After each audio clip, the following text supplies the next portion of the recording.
कल से मेरे मोबाइल पर बार बार मैसेज आ रहा है, मौलवी साहब शबे बारात का रोजा रखना कैसा है, मौलवी साहब शबे बारात की रात में इबादत करना कैसा है। याद रखिए, इस्लाम में शबे बारात के नाम से कोई रात नहीं है। ये शबे बारात का तसव्वुर ये शियों के यहां से आया है। इस्लाम में शबे बारात नाम की कोई चीज ही नहीं है। ये शियों का अकीदा है। उनके 12वें इमाम की पैदाइश उनका कहना है 15 शाबान को हुई है और उसी जश्न को उन्होंने शबे बारात का नाम दे दिया। ना तो अल्लाह के नबी से शबे बारात की रात की कोई फजीलत साबित है, ना उस रात में इबादत करना साबित है, ना दिन में रोजा रखना साबित है, ना ये आतिशबाजी करना साबित है, ना मस्जिदों को सजाना साबित है, ना कब्रिस्तान पे जाना साबित है, ना मुर्दों के लिए मग़फ़िरत की दुआ करना साबित है।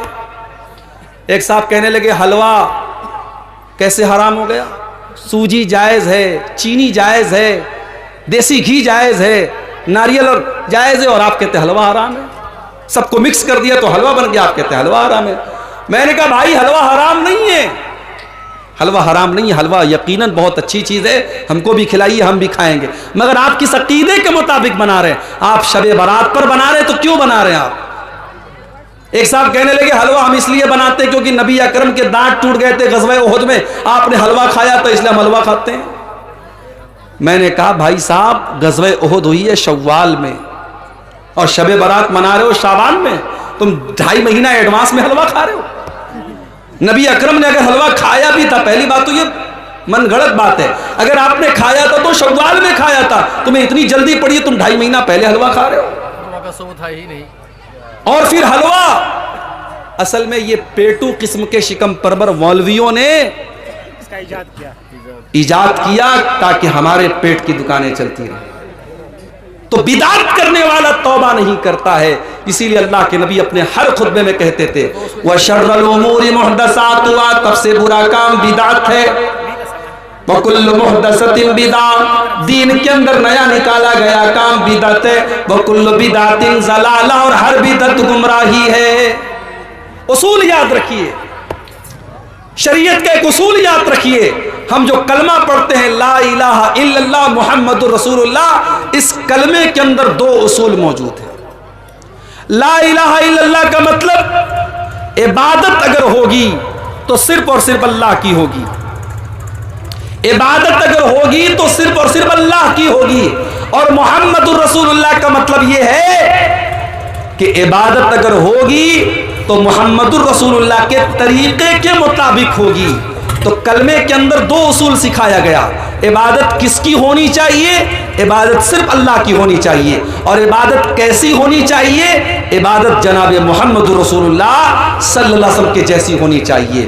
तो जो शबे बारात मना रहा है वो समझो पुराना 500 और 1000 का नोट आज चलाने की कोशिश कर रहा है। चोलबे पुराना नोट चोलबे कभी ना चोलबे इंशाअल्लाह। तो जब पुराना नोट नहीं चल सकता है तो जिस अमल के ऊपर अल्लाह के नबी की मुहर नहीं लगी है वो अमल कैसे चलेगा?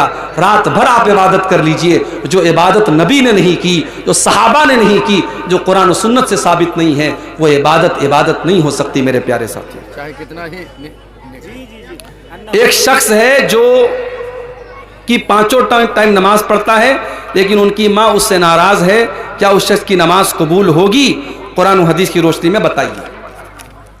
देखिए माँ का दर्जा यकीनन बहुत ऊंचा है, माँ का दर्जा बहुत ऊंचा है, माँ को नाराज नहीं करना चाहिए। मगर कभी कभी ऐसा भी होता है कि माँ गलत बात पे नाराज होती है। हजरत साद बिन अबी वक्कास रजी अल्लाह ताला अन्हु की माँ नाराज हो गई, उन्होंने इस्लाम कबूल कर लिया, माँ नाराज हो गई। माँ ने यहां तक कह दिया मैं खाना नहीं खाऊंगी जब तक तू इस्लाम को नहीं छोड़ेगा। उन्होंने कहा माँ मुझे तुझसे बहुत मोहब्बत है मगर मैं इस्लाम नहीं छोड़ सकता तेरे लिए। माँ ने खाना पीना बंद कर दिया। हजरत साद बिन अबी वक्कास रजी अल्लाह ताला अन्हु ने बहुत समझाया, माँ तैयार नहीं हुई, बुढ़िया थी, उम्र हो चुकी थी, थोड़ा सा टाइम गुजरा, बिस्तर पड़ गई।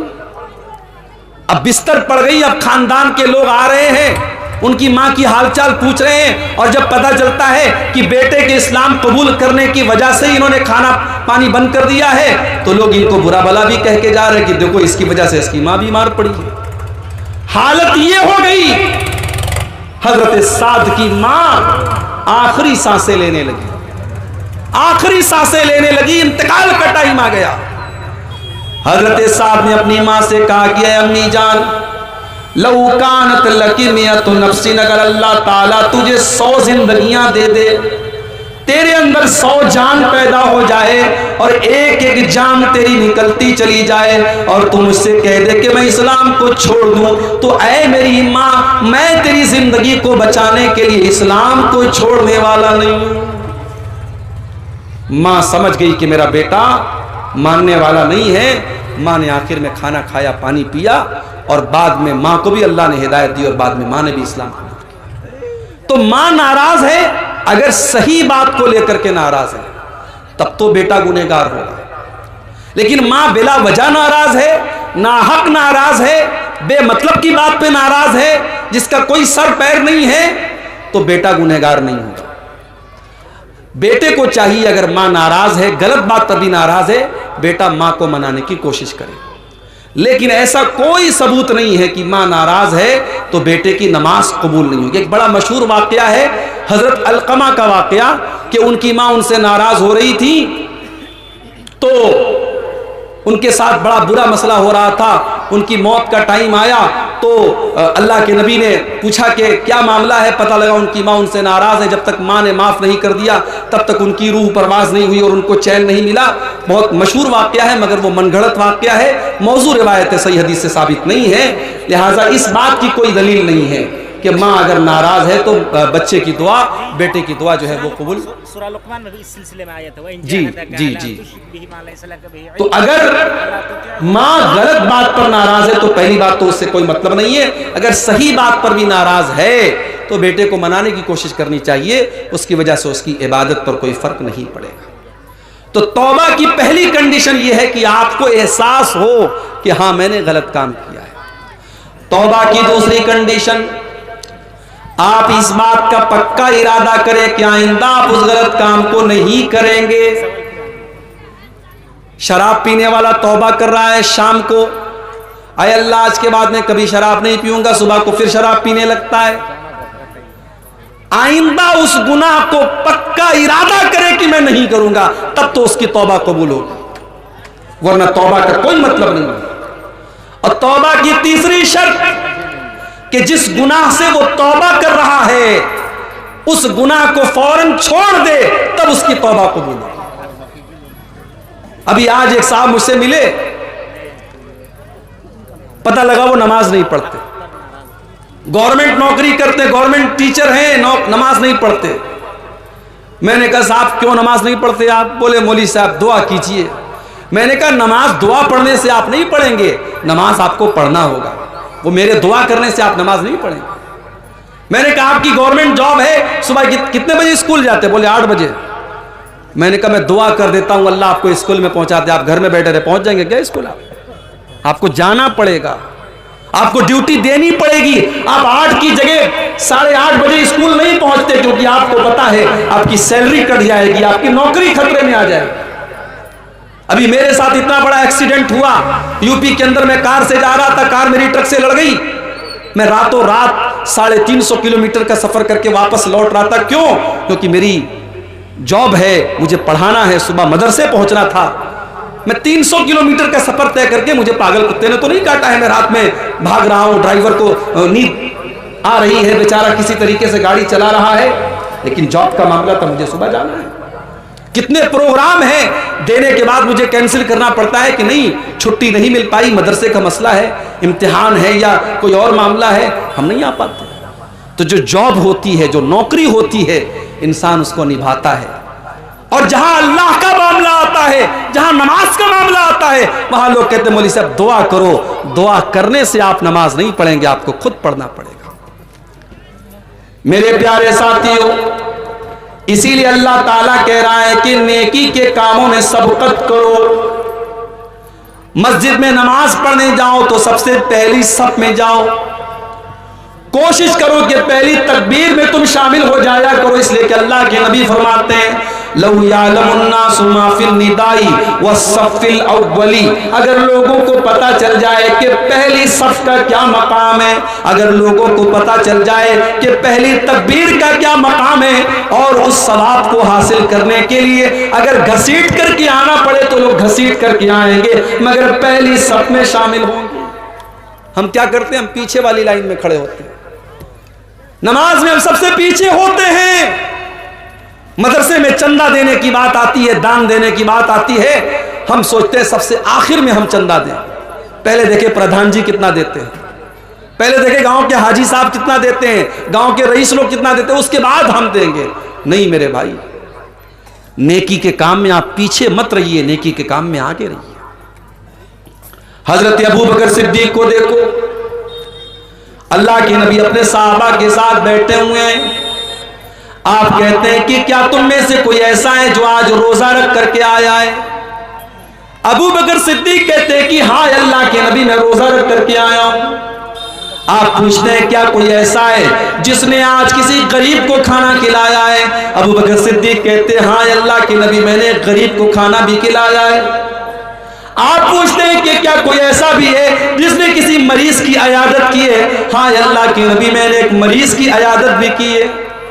आप पूछते हैं क्या कोई ऐसा भी है जो किसी मुसलमान के जनाजे में शामिल हुआ है? हाँ अल्लाह के नबी, मैं एक मुसलमान के जनाजे में भी शामिल हुआ हूं।